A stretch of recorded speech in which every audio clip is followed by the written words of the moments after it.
은퇴자들이 후회하는 것 10가지라고 했는데 이거는 은퇴가 화두입니다. 100세 시세가 되면서 사회보장제도에 대한 고민도 있고요. 또 개개인들이 얼마나 은퇴에 대해서 준비했느냐, 얼마나 내가 은퇴 생활을 여유 있게 또는 살 수 있게 살 수 있도록 하기 위해 퀄리티 오브 라이프를 유지하기 위해 어느 정도의 현금 흐름이 필요하냐 뭐 이런 것들에 대해서 의견이 분분하죠. 근데 이제 오늘은요 짧게 10가지예요. 은퇴를 준비하는 분들이 뒤늦게 후회하는 실수라고 하는 그런 내용으로 어떤 그 파이낸셜 플래너들이 보는 그런 신문에 나온 기사가 있어서요 공유하려고 합니다. 여기 이 내용은요 뭐 Top 10 Retirement Planning Mistake이라고 나와 있죠. 이게 파이낸셜 어드바이저들에게 설문조사 의견을 모아가지고요 10가지로 정리해 놓은 내용입니다. 하나하나 이제 뒤어서 10위부터 짧게 볼 건데요. 10가지 모두 어떻게 보면 공통적으로 적용되는 그런 내용은 다 시간과 관련된 내용이라고 하네요. 뭐 이를테면 뭐 저축액보다 내가 더 오래 산다거나 그죠? 아웃리브 하는 거죠. 내가 모아둔 자산을 가지고 꺼내 쓰고 뭐 투자하고 하는데 그보다 더 오래 사는 그런 상황들에 대한 걱정 내지는 대비가 잘 안 된다라는 것, 또는 우리가 뭐 최근 몇 년 동안에 또 절실히 느낀 부분이지만 인플레이션 어떤 영향에 대한 것을 예측하지 못한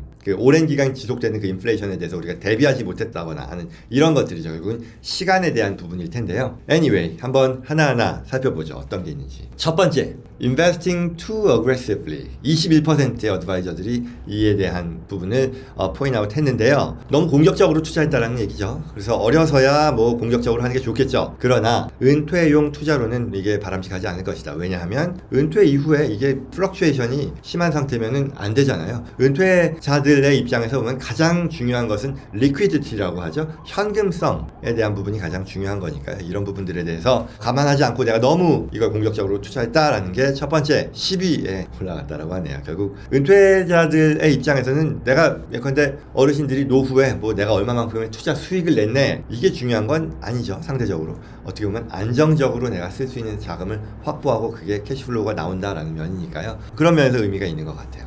자, 그 다음에 9위입니다. Underestimating real estate cost. 이건 뭐 부동산에 대한 투자를 간과했다 뭐 이런 거 아닐까 싶은데요. 어느 정도 우리가 은퇴를 대비하면서 투자를 할 때 부동산 쪽에 대한 투자도 충분히 고려해야 된다 뭐 이런 얘기겠죠. 뭐 임대료가 계속 올라가니까 그걸 계산 못했다라는 거죠. 아마도 뭐 이런 거겠죠. 자가 그리고 또 페이오프된 집이 있으면 미리 대비해 놓았더라면 더 좋았을 텐데 라는 그런 얘기로 이해가 됩니다. 자, 8위는요. Relying too heavily on public benefit. 그쵸. 이 사회보장제도에 대한 과신이겠죠. 결국 이건 미국만이 아니고요. 모든 나라 공통이죠. 이게 뭐 사회보장제도가 얼마나 안정적이고 은퇴자들에게 충분한 약속한 만큼의 혜택을 제공할 수 있느냐 그런 부분들에 있어서 사실 어느 나라도 자유롭지 않잖아요. 그냥 절대값만으로도 부족한데 이게 또 인플레이션을 반영한 수준의 사회보장 베네핏이냐라고 하면 그것도 부족한 거죠. 결국 그 말은 내가 국가가 해주는 것에만 마냥 기대하고 있는 것은 바람직하지 않다. 개인적인 준비가 필요하다라는 그런 얘기겠죠. 8위였네요. 33%가 이렇게 얘기했다고 합니다.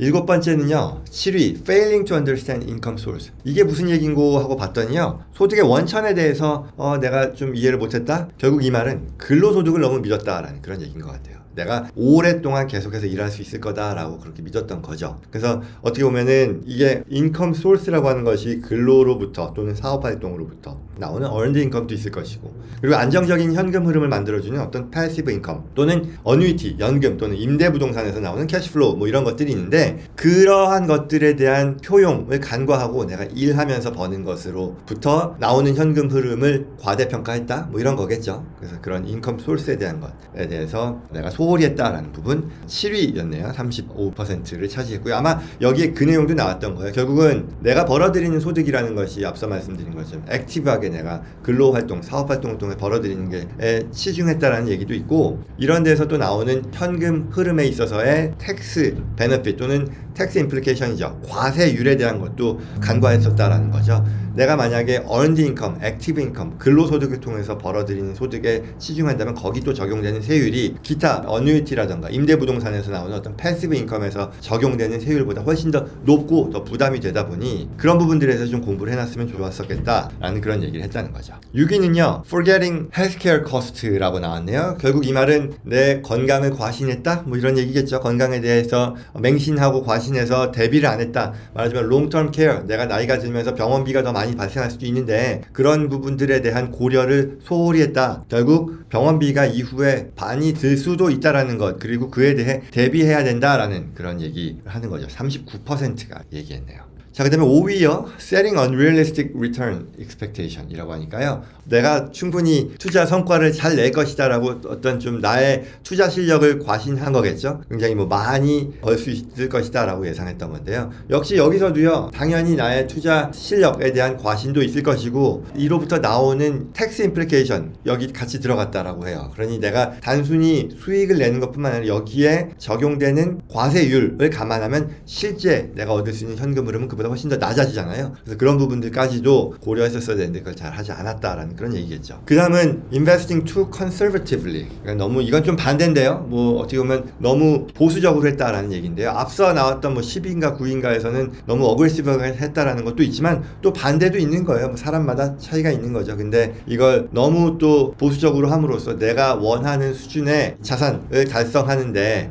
이르지 못했다라는 그런 부분들도 있겠죠. 또 어떤 주식시장에 대한 신뢰라는 것들을 감안하면 뭐 어느 정도는 좀 더 이 우상향에 대한 미국 시장의 신뢰 또는 실제 실적을 놓고 봤을 때 너무 보수적으로 가는 것보다는 또한 어느 정도는 그런 시장을 믿고 투자하는 것도 필요하지 않았냐라는 그런 후회를 하는 사람들이 41%였었다라는 얘기죠. 그 다음에 뭐 반대로 이제 3위는요, 이건 뭐 마찬가지인데 overestimating investment income, 또한 내가 잘할 수 있다. 이게 조금 뭐 contradictory한 얘기이긴 한데요. 뭐 사람들마다 또 의견이 갈릴 수 있는 거고 또 여러 이 은퇴자들이 후회하는 그런 사안들을 또 얘기하다 보니 뭐 이렇게 좀 서로 반대되는 그런 얘기가 나오는 것 같습니다. 그래서 내가 또 investment income을 많이 벌 수 있을 거다라고 예상했던 사람들이 실제로는 그렇지 못하다 보니 후회한다라는 이 비중이 한 42%의 어떤 응답자들을 차지했었다라고 하는 거죠. 그래서 역시 이것도 세전소득, 세후소득 했을 때요, 모르긴 몰라도 이 세전소득에서 이만큼 벌면 내가 충분하겠지라고 고려했을 것 같아요.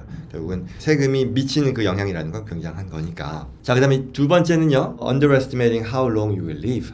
이거 역시 이제 많은 분들이 겪는 그런 상황일 텐데요. 당연히 이건 뭐 행복한 얘기입니다만 과거에 우리가 예상했던 라이프스팬, 그러니까 나의 예상 수명 대비 이제는 100세 시대인데 이에 맞게 이에 맞추어 충분한 이 프로젝션을 했느냐라고 했을 때 그 부분에 있어서 좀 부족했다라는 거죠. 그래서 사실 이 더 많이 살수록 당연히 더 많은 리타이어먼트 세이빙이 필요한 건데 나의 소득을 충족시켜 줄 수 있는, 근데 이게 쉽지 않죠. 정말 어려운 거죠. 얼마 동안 살 수 있을 것이냐에 대한 것, 건강한 삶, 그리고 현금 흐름이 충분한 삶을 예측한다라는 거 쉽지 않은 부분이고요. 예, 그렇습니다. 뭐 이건 사실 내 절대적인 자산 규모가 얼마냐와는 어떻게 보면 별개잖아요. 내가 많으면 많은 대로 또 많이 쓰다 보면 내가 나이가 더 들었을 때 그에 합당한 수준의 자산 수준을 만들어 놓지 못했을 수도 있고, 결국은 내가 많이 쓰면 또 금방 떨어지는 거니까 불확실성에 대한 것은 자산 규모의 정도와는 별개로 모두가 하는 그런 고민일 수밖에 없다라는 그런 얘기겠죠.